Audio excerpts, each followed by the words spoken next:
morning to you, Lagos. We are on and we are excited and we are pumped to start off the business talk and everything that has to do with money. But first of all, I want to say a beautiful morning to the crew. Eizu, how are you doing? Very well. Finally, my state has been liberated. Yay!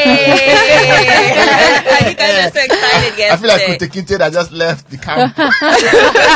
Slavery camp. And that state is Abia? Yeah, yes. Abia State. Oh, it's Independence Day in Abia. Yay! That's cool. How about you, Essay? How are you feeling? Apparently, my own state is still in bondage. What state is that? I know me, I'm a Lagos babe through and through. You don't need to know anything else. We are liberated. We are liberated. Okay, how about you, Joy? I was hoping you would skip me because I don't know anything about my state. This is where they say, those jerseys, I don't know anything about where they come from. Yes, I'm one of them. I'm guilty as we charged. claim Lagos. We are all in Yes, Lagos. I'm a Lagosian. The commercial hub of West Africa. Making money. Don't let MC Oloma hear that. What? But like my mom is a Lagosian through and through. My mom is a Lagosian, so I feel like I can claim it. Yeah, you can. Partly, yes. Some politicians will disagree with you, but yeah, it's okay. Actually, lately, following the elections that happened on Saturday, we've been having a lot of talks around ethnicity and all of those cross-line things that haven't really put Nigeria in a good light. But then we are positive and we know that we are not tribalistic people.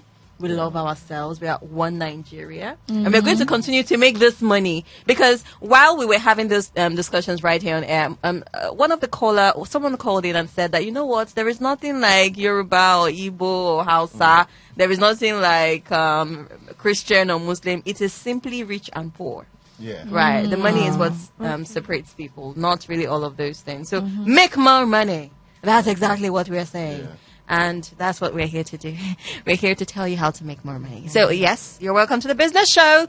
Good morning to you once again. I am Daisy. And you already know the beautiful people in the studio. So let's go in and have all of the discussions that have to do with the business scene. And when we come back from that, we'll go into the main topic of the day. Business frenemies. Business frenemies. You know, the way we come with all of these topics, you'll be like, what the hell is that? But don't worry, we've got you. So stay with us. Yeah, we are back. And yes, we are here to talk more money and how to make your business more successful. Today, we are looking at frenemies and business. So let's kick the conversation started. Yes, we're talking about frenemies, friends, enemies, and those in between, the situationships and the relationships, but from a business perspective. Yeah, definitely. So let's start with what exactly is a frenemy in the context of business and government relationships. Well, like you said, it's a bittersweet relationship. It's like a catch-22, yin-yang. So you always, at different points, you are going in and out. So we've had, like, all over the world, you have that. Like, whether it's the likes of Pepsi versus Coke, right? One of the greatest Coca-Cola wars ever fought, or it's Puma versus Adidas. We don't actually know the history of Puma and Adidas. One of the worst battles ever fought in brand wars. Interesting. Right. Funny enough, they're both brothers who became arch enemies, physical arch enemies. Didn't see themselves till they passed on. Wow. And years after they passed on, Puma and Adidas is still a very head-to-head. It was just a few years ago that they decided to meet. They're both German products. So the world has always had those type of battles, but it's not really about just versus. Sometimes it's and. The best way to kill competition is to turn into collaborations, right? So I guess that's really what it is. So in the context of business government, it's about leveraging on government, because here's what people don't know: as you grow big in your business, your biggest competitor becomes the government. Wow. As you grow really big, they will try to break you. So I give a practical example. At some point, Standard Oil was the biggest oil company in the world. And the owner was a guy called John D. Rockefeller, who apparently was also the richest man of that time. Matter of fact, scratch that. John D. Rockefeller is the richest man of all time, right? He owned a company called Standard Oil. It grew so big, he controlled 80% of the market for oil. Then the government noticed him because he became so powerful. He was financing even government opponents. And the government wants that, right? So they created the antitrust American law for him. Yeah. Now, that story looks too far off till they broke his company into a lot of different companies. And one of those companies today is Exxon. Another one is Mobil. Another one is Chevron. They all came from the same person, right? So as you grow bigger, your company becomes, your biggest competition becomes the government. Last few years, we saw that with Mark Zuckerberg. We don't understand how big Mark Zuckerberg could have been if the US didn't step in for Facebook, right? He literally cut his wings a bit because, I mean, at some point, it was controlling almost all of social media and all that. So it's one of those things you have to be aware as you start to grow. So what do you do when you are aware of that? You try to make sure that you become a player in government, right? So you see what happens with Dangote. He's trying not to take sides at any given time, right? Everyone, people don't realize that one of the biggest losers, if APC didn't come back, would have probably been the Dangote refinery, because there's a lot of lawsuits around how that land was acquired and how much. I mean, that's a free trade zone. It sits on over 6,000 acres. So people don't realize that one of the biggest landlords in this state is Dangote refinery. Nobody owns 6,000 acres as a person, right? So, but you see how he's still sort of playing like his wisdom, his extreme wisdom, right? He's fought so many battles with that has to do with. Matter of fact, he got one of the biggest tax concessions. Now he's helping build roads in exchange for tax cuts. So people, when you drive between Third Mainland Bridge all the way to Apapa, right, you see the whole road being constructed. The Bagada Oshodi Express expansion. That was that's Dangote actually, but that comes with it. So it's important to understand that you can't win the brand versus government war. So you've got to hog them out. If you don't hog them out, so it's an interesting. Okay, the brand versus government is there. It's a very big war. Interesting, and with the politics that goes on in government, it's actually a very strategic one. Let's come down to the level that most Nigerians are still on at this time, which is of course brand situation. I don't want to call it wars now. Yeah. So, how do you partner with a competitor, right, and not own them? For example, see the situation with DSTV and GoTV. Look at the situation with WhatsApp and Facebook, right? Yeah. So must there be an acquiring for that partnership? Can't they just partner without acquiring each other? It's strange to have discussion without sounding like Machiavelli. I don't know if anyone knows Machiavelli, one of the most ruthless strategists of all time. But the world has so many brand wars: Apple versus Samsung, Coke versus Pepsi, Uber versus Bolt, right? Vodka wars: Smirnoff versus Absolute, BMW versus Benz, Davido versus Wizkid, Glenfiddich versus Mattel, Google versus Bing. I like what Bing did with the new chat AI thing, right? So Sainsbury versus Tesco, people in the UK, they know that war. Burger King versus McDonald's, right? That's the absolute best. So the world has always had that. But if you notice what happened now, I mean, something happened, during the Valentine's, right? And when they did this thing on Twitter, it was really nice. Between MTN. And that's really where the new dynamics is. Because really, these things I'm saying versus not them versus anybody. It's actually Davido them and Wizkid will still do songs together. It's versus you. It's like you are the consumer that they are versus in. Because you would assume is GT versus Zenith. Until you go to a dinner or on the golf course, you see both MDs. Right, like the way Wizkid and Davido are friends. Davido, I'm sure. But what he want, like the fans are the ones spicing and being like, I'm sure you see voice note of Davido telling Wizkid, "That guy, my son they're about to do a tour, push back for 2 days, 3 days, so he can trend." So the real thing is collaboration. Think collaboration. So it's good for this. It's good to show that there's a versus, but behind there's really no versus. I mean, I saw what happened during the Qatar World Cup. One of the biggest, I won't say war, let's call it brand war. Brand war in football is a Messi versus Ronaldo. Until Louis Vuitton leveraged on that. When no other social media post has had that amount of like since social media came as that picture of Ronaldo and Messi playing chess. But people don't realize that thing wasn't a board. It was actually an Louis Vuitton suitcase. Right? So that was so the biggest winner for that was LV. Right? So and that's really where it's interesting. So think collaborations and then say, I don't want to make money, I don't want to fight you. I want to make money with you. Right? So at some point you have to backward integrate. I like what Motorola did at some point. Motorola used to be one of the biggest competitors in mobile phone, and they backward integrated and started to supply parts to their competitors. So sometimes it's a very brilliant thing to do, but it takes a lot. As we go, we'll get to explain a lot more. So it's collaboration and backward integrating to supply to your competitor. Interesting. So I think thinking about, it's kind of like, like musicians who are also producers will they make their own stuff, but like, if I'm a producer and somebody who's considered my competitor is looking for beats, I'll give you beats now, no problem. Yeah, absolutely. But the fee is the fee. She said the fee is the fee. I think my greatest war would be McDonald's and Burger King. There's this like new advertisement that they brought out, and it's so good. I think it's Burger King. I think they collaborated with Doritos, and then they bought like Dorito adverts, like the banner outside, and then they were like, okay, everybody download the app and go and like burn on the app, burn the like McDonald's banner. And wow, that was so creative. Because they just had the partnership and they just leveraged on the partnership to now leverage on their fans. Huge. And Coke versus Pepsi is just like forever. It's legendary. In advertisement class, it's something that you always have to like study because they just bring out brilliant. Yeah. It's just strategies. too good. Yeah. Yes. But in the end, don't let it get to your heart, right? Use your head while you fight. Like most of those battles deep down shouldn't. So the rule is don't let it get to your heart, because when you get to your heart, it becomes too fierce and sometimes bloody in the real sense of the word. So we're fighting, but it's not that deep. It's not that personal, right? And hip hop has always had a history for beefs. Remember, hip hop introduced the word or have to own the word beef. Like I have beef with you, right? But Created this one of the greatest beef I've seen that was well done, articulated, and they both didn't lose out is the Jay-Z versus Nas beef. People, if you're too young, probably know, because they had seen Tupac and Biggie do that beef, and they both lost their lives.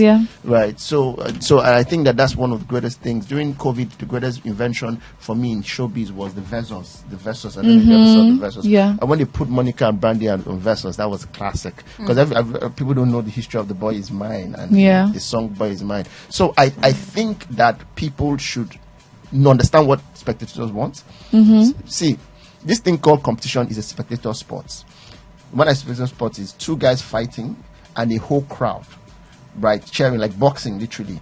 And the two boxers should know better not to kill themselves while they're fighting, because in the end, right, these people just came to watch us beat ourselves. So we beat ourselves to a point where if one person is about to give up, we help the other person. It's a contact sport. At the end, the spectators take the side of the winner, right? So just understand that it's good to give people what they want. They want blood, they want excitement. So give them the illusion that we're actually competing, but we're really not competing. We're actually collaborating. I think. Okay, that's actually a great way to put it out there. Basically, we are looking like we're doing something, but we are really not doing. I mean, look at Wike and Amici. Look at the political sides of things, right? And of course, in entertainment, Wizkid and Davido has been a big one. Let's talk about our businesses in the local level, right? I'm on my streets, and I opened a POS point here. Somebody from my house, that face me, I face your house I came from, we see that my shop is here. I'm going to open another one just by my side here, right?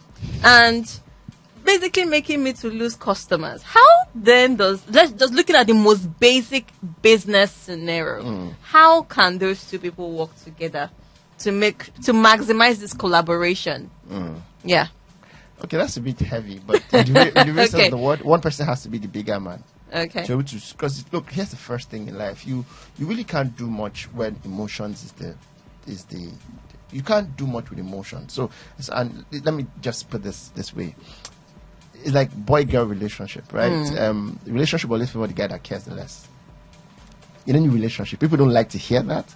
Even in marriage, you favor the guy that cares the less. Because the guy that cares the less is more objective. Yes, he's more objective. He's less emotional, right? He's less emotional. So a lot of people treat business like with emotions. So you're there. Someone sets up a POS next to you, right? You should be the first guy to go and say congratulations. It's really weird, but it's one thing I learned in spirituality is, I don't know if anyone knows that envy and jealousy is a natural human instinct.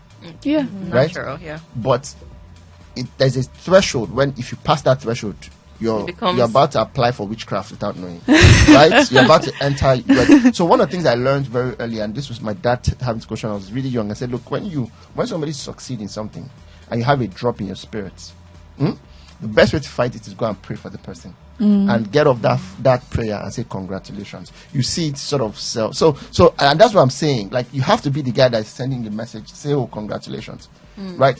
And I don't want to be superstitious or fetish, when you do that, the universe conspires to pay you back. Okay. The greatest battle I've seen in reconciliation is, do you know how fierce Jonathan was fought in 2015? He was fiercely fought. People paid money to rubbish his image. I mean, all the things that even Buhari said. The day after the election, the day of the election, he put a call across to Buhari. People don't know how powerful that is. That made Jonathan walk out of so many. If you were to pull out foul of Jonathan, you'll still be in courts now. But nobody pulled out any foul. Right? So that's here. Pay attention to this. Somebody has got to be the bigger man. Somebody really has to be able to say congratulations. First of all, you can even say it without meaning it, but it's the first step. And then you see that your body chemistry starts to adjust to really mean it. Look, you can't do well if you're selling akara and somebody opens a shop next to you and you can't say congratulations for opening a shop because he's done well. He's opened a shop. It's not easy to open a shop, even though you know it's going to affect yours. Then see what happens. You might just be shocked that you're going to get an upgrade and then you'll be the one supplying her beans for akara and you've left that place. I think too many of us think of where we are as where we should be. That's not where you should be. I'd rather backward. Let me give you an example. Motorola is way bigger than a lot of the companies that they were competing with now. Take that again. Motorola is almost as big as a lot of the companies, the phone companies they were competing with now. People don't know how big Motorola is. You want to know how big Motorola. Now, here's what I'm saying: is you quitting the stage for competitors that are fiercer than you, so you can backward integrate and supply them more. Motorola plays in almost every industry. When you go into your plane, when you get to an aircraft, check most of the equipment in the aircraft. At Motorola, when you go into your surgical wards, right, and you go to a medical theater, check those equipment at Motorola. But that's because they can say, look, you know what, this thing is getting too fierce. So it's okay to quit when the competition is fierce. So what most people do when the competition gets fierce, right, they become bloody and even, I don't know if they want like fierce or more fierce, but and then it becomes all. Sometimes it's good to quit when there's too many red oceans and move to blue ocean. That's what created the word blue ocean strategy. It's a very sophisticated commission, but you need to understand that sometimes, right, you need to learn to leave the bloody ocean and go to a place without competition. The best way to win is to win without competition. The best way to win is to win without competition. Very, very strong word there. Wow. Really, really, because I am in a business. Everyone wants to do what I do. You're a competitor. So winning without really competing, it's really strong and it takes a skill.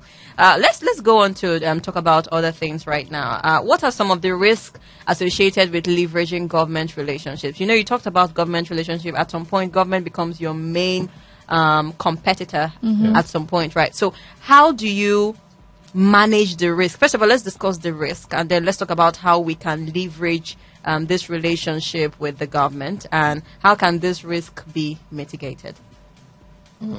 Okay, so first of all, one of the first problem you're going to have now, Nigeria is a unique case. So I can't have this conversation without not thinking of it in the Nigerian context. First of all, your first risk of working with government is reputational risk.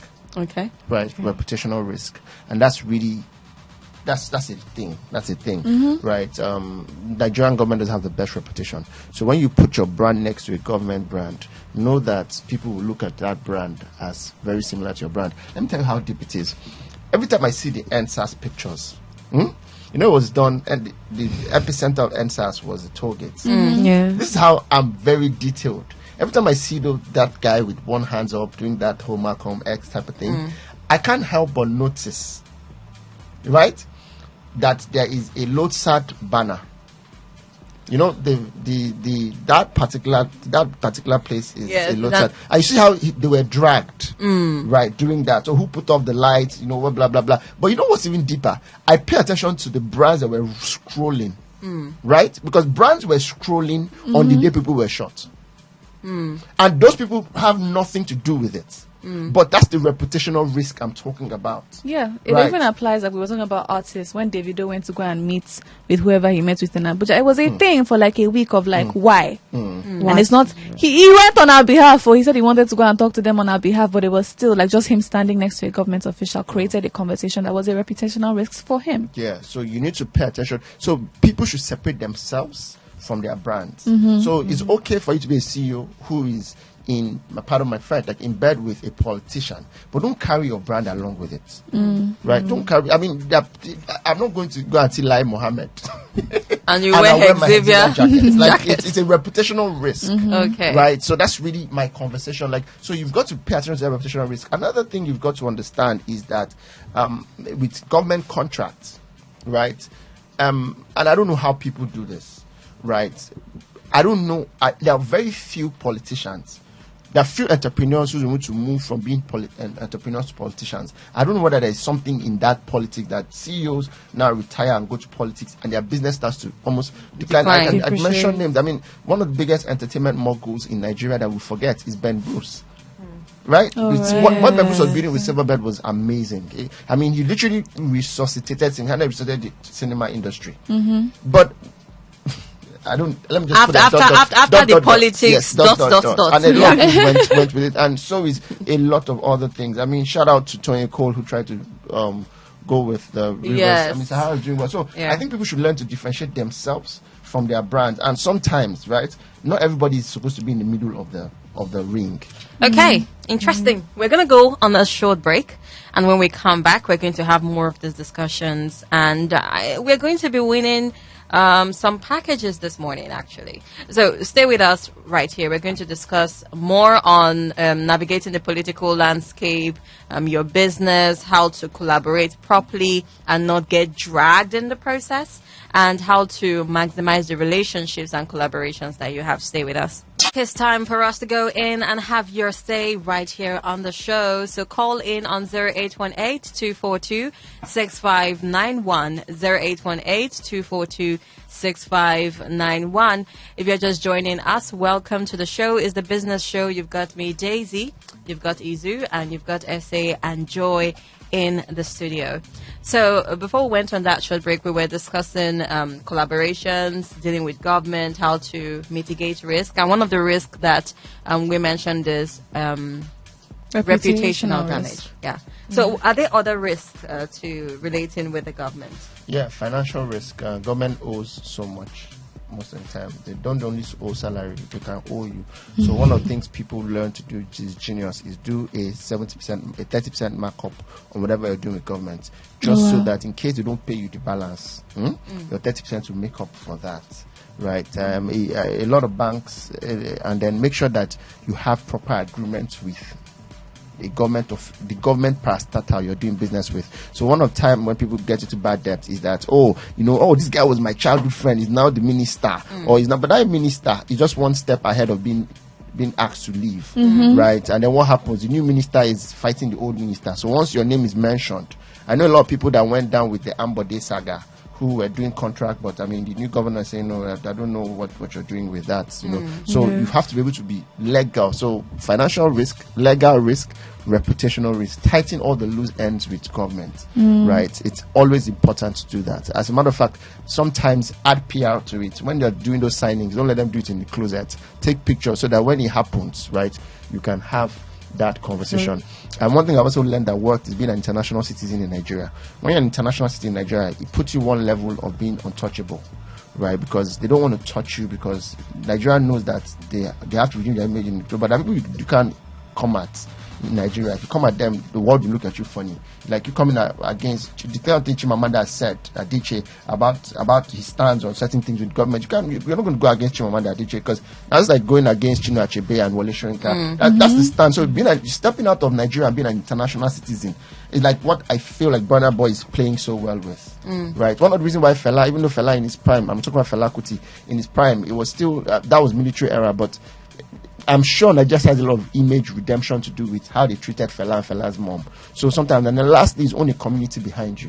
There's no greater negotiation tool in Nigeria than you showing up not as yourself but as a community leader, right? So this is what the spiritual heads, or what you call religious leaders, have as an advantage. So do you want to try to arrest and see what's going to happen? That's true. Because it has a whole community. It's even what people like MC Oloma enjoys, because I mean, do you know how many people are behind MC exactly. Oloma? Do you want to, in case you want to know, you want to rewind to Saturday? Okay. All right. Yes, so yes, we're still having your take. Thank you so much, Eizu, for that. We are still having your take. Please do call us on 0818-242-6591. We want to hear from you, right? We have a question for the day, but before we go into the question, we have a question from a caller. He says, but what if your competitors doesn't want to collaborate with you, considering the fact that you might just want to understudy their strategies and structures? This is Ola from Festac. That's a real concern. You win some, you lose some. SW, SW, SW. Some will, some won't. So what? That's my view on life. Some will, some won't. So what do you do in that situation? You move on. You move on. You're next. I say, but sometimes also because you're being too direct with them. Okay. For me, every time I want to collaborate with a competitor, I'm finding a good way to do that. Like, I'm not coming to say, hi guy, you're my competitor. I like to treat myself as a competitor. Can I collaborate with you? It's just asking, just simple things. The Bible says a man's gift maketh way for him, right? So I'm having an event, you're having an event, and I finish my event. I want to come to your event. I can send you something. I can say, oh, you know what? I noticed you're doing this event. Can I supply you this for free? Don't worry about it, right? Sometimes you just open up all of that to it. But so basically, one has to be very careful. So while you're collaborating, knowing that this is a competitor, you just have to be very, very careful with the kind of information you dish out. And it's just like when you work in Coca-Cola, there is the formula that people still don't know, but lots of people have worked there and have left. So there is something that is hidden somewhere, right? So basically, you protect your brand as well. Yes, we're still taking more calls and messages, but then tell us about the Blue Ocean strategy. Okay, so the Blue Ocean strategy is the ultimate goal of anybody who is in a fierce competitive market. The market is red shark infested, everywhere is red, bloody, and the best way to do is to move to a place that has blue ocean. It's like winning without competition. Okay. And it's creating your own market in the place where market is already in existence. So I'll give a good example. For years, there was mouthwash market. Mouthwash market was big, and it was very fierce till Listerine came. And what Listerine did was create a new market. A market of, because mouthwash is supposed to be bitter and very sour tasting, and Listerine started to put like different things in them. Sometimes you move away from what everybody already does and do something different. You see, when GT Bank came to Nigeria, one thing GT Bank did brilliantly well was not try to go with everyone else. They created a market that people didn't know existed. It was a bank for young people. I mean, this was 20 years ago's GT. So creating a different market that sometimes the fierce battle is the market itself. You move your shop from that market to go somewhere else. Like I always say, I like to wear black to an all-white party. That type of thing. So you go to Yaba, everybody's selling curtains in Yaba, right? If you want to sell curtains, take out your curtains and go to somewhere else, maybe a furniture market, because nobody's selling curtain there. So that's what Blue Ocean is, standing out from the crowd. And for you to do that, there are 4 steps you must think about. You must look at that market and say, in that market, what do I need to eliminate? 1. 2, what do I need to raise that doesn't exist? Right? Then what do I need to reduce and what do I need to create? The 4 variable is what do I need to eliminate? And I'll use a good case study. Wine, one of the most fiercely competitive industrial market is the wine market. That's why if you go to your supermarket, you can have like a whole section with like 50 brands of different red wines. And so one guy said the wine and said, wait a second, what are the things in that wine thing? I want to be the 51st wine brand, but I don't want to do the same thing everybody's doing. So what do I need to eliminate? So first thing they did was almost all wine need wine openers. So he created a wine that doesn't need a wine opener. I've always wondered why you need a special type of opener to open a wine, because now you don't need that. So he added that. He eliminated the need for a wine opener. What do I need to raise? Wines are sour tasting, so I'm going to make mine have a taste sweet, right? So reduce. So I'm just using a good example for that. So eliminate, raise, and then eliminate, raise, reduce, and create. You reduce and then you create something out of it. Interesting. Okay, we just have 5 minutes on the show. Can someone call in and tell us what this Blue Ocean strategy situation is? There are 4 of them now. Just give us the steps. And when you do that, what are we winning today? A package. Things from Zitra. Okay, yeah, all right. And also our session, our breakfast session. Oh, we have been very generous with our breakfast today. Yeah, okay. that was what was in my head too. Oh, interesting. Very generous. Okay, 0818-242-6591. Call in and try to win. Tell us what the Blue Ocean strategy is all about. There are 4 ways, there are 4 steps. Tell us what that is. 0818-242-6591. And if you have questions or anything you want us to address, 0818-0089933. That is the number for you to send in your messages to. 0818 00899933. We have a message.